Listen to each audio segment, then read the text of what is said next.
Baik, selamat pagi Bu, selamat pagi teman-teman. Di sini saya akan jelaskan tentang materi paragraf naratif dan biografi. Sebelum itu, perkenalkan nama saya Christian Nedos.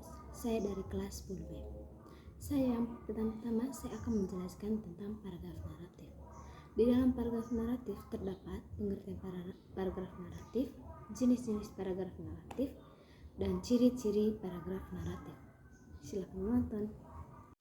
Baik, yang pertama saya akan menjelaskan tentang pengertian paragraf naratif.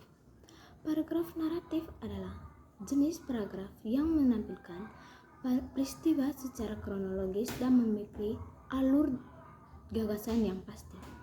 Paragraf naratif biasanya digunakan sebagai media dalam teks menulis yang menurut penggambaran atau alur cerita yang jelas. Yang kedua, di sini saya akan jelaskan jenis-jenis paragraf naratif. Ada 4 jenis paragraf naratif, yaitu fiksi, non-fiksi, lelucon, dan anekdot. Di dalam jenis paragraf naratif fiksi terdapat cerpen, dongeng, dan novel. Sedangkan di dalam paragraf naratif non-fiksi terdapat biografi, tipografi, dan sejarah. Saya akan menjelaskan tentang cerpen. Cerpen adalah prosa fiksi yang menceritakan tentang suatu peristiwa yang dialami oleh tokoh utama. Yang kedua, novel adalah karya sastra yang berbentuk prosa yang mempunyai unsur-unsur intriksi.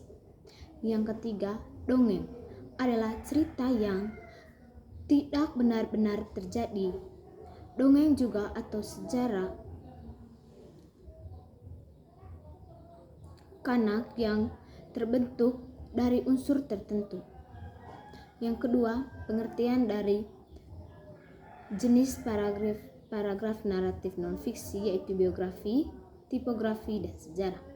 Biografi adalah jenis teks yang mengisahkan kehidupan dan perjalanan seseorang. Tipografi adalah aspek bentuk visual yang berupa tata hubungan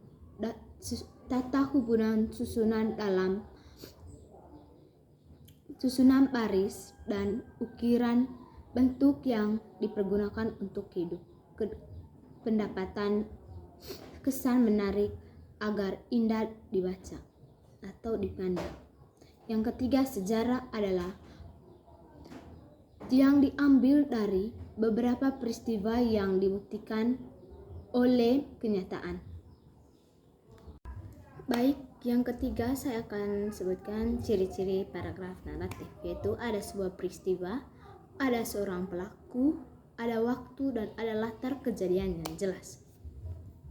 Baik, yang di sini terakhir dari paragraf naratif yaitu contoh-contoh paragraf naratif.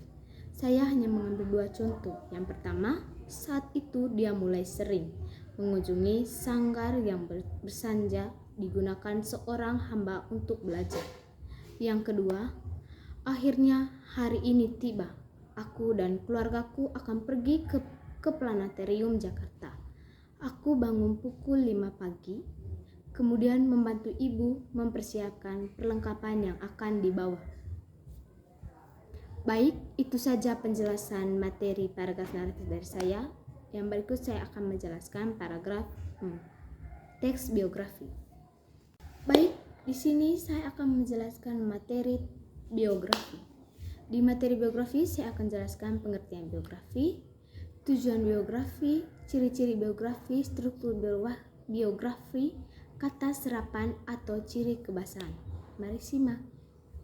Baik, di sini saya akan jelaskan pengertian biografi. Biografi adalah teks yang mengisahkan perjalanan kehidupan dari seseorang. Baik, di sini saya akan memberikan contoh tentang teks biografi. Contohnya seperti perjalanan seorang Agnes Monica, penyanyi, dari dia mulai bernyanyi sehingga dari dia mulai menggapai cita-citanya dari SD, perjalanan kehidupannya dari SD sampai ia seperti sekarang, yaitu sebagai seorang penyanyi yang sukses dan sangat berkarir di kalangan dunia. Baik, itu saja contohnya. Terima kasih. Baik, yang kedua, tujuan biografi. Tujuan biografi adalah untuk mengisahkan suatu peristiwa atau kisah dengan sejelas mungkin, sehingga pembaca atau pendengar seakan-akan dapat menyaksikan peristiwa tersebut secara langsung. Baik, yang ketiga yaitu ciri-ciri biografi. Ciri-ciri biografi terdapat 6, yaitu memuatan fakta, memiliki konflik masalah, memiliki struktur dan kerangka waktu yang jelas, memiliki pesan pembelajaran, terpaku pada sejarah, memiliki setting tempat. Baik, yang keempat yaitu struktur biografi. Pada biografi terdapat struktur, yaitu orientasi, kejadian atau peristiwa penting, dan reorientasi. Baik, yang kelima yaitu kata serapan atau ciri kebahasaan.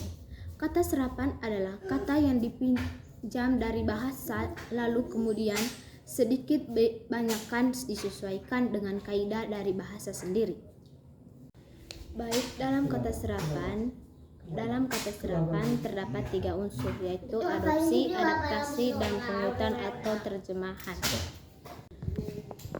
Baik, saya akan jelaskan tentang unsur adaptasi. Unsur adaptasi adalah unsur serapan yang disesuaikan pada ejaan dan lafal Indonesia. Yang kedua, unsur adopsi. Unsur adopsi adalah unsur yang dipungut secara utuh tanpa penyesuaian atau perubahan dengan bahasa Indonesia. Yang ketiga, pungutan atau terjemahan. Penyesuaian kata-kata asing ini tergantung pada sistem fonologi dan morfologi bahasa Indonesia. Baik, yang terakhir contoh dari kata serapan, yaitu contoh dari kata serapan adopsi yaitu supermarket, mall, dan hot god. Yang kedua, contoh kata serapan adaptasi, yaitu pluralisasi, akseptabilitas, maksimal, dan kado. Yang ketiga, contoh kata serapan pungutan atau terjemahan, yaitu download atau unduh, upload atau unggah, browser atau perambahan. Baik, itu saja penjelasan dari saya tentang materi paragraf naratif dan materi teks biografi. Maaf jika ada kata atau penyebutan yang salah dari saya, mohon dimaafkan. Sekian dan terima kasih.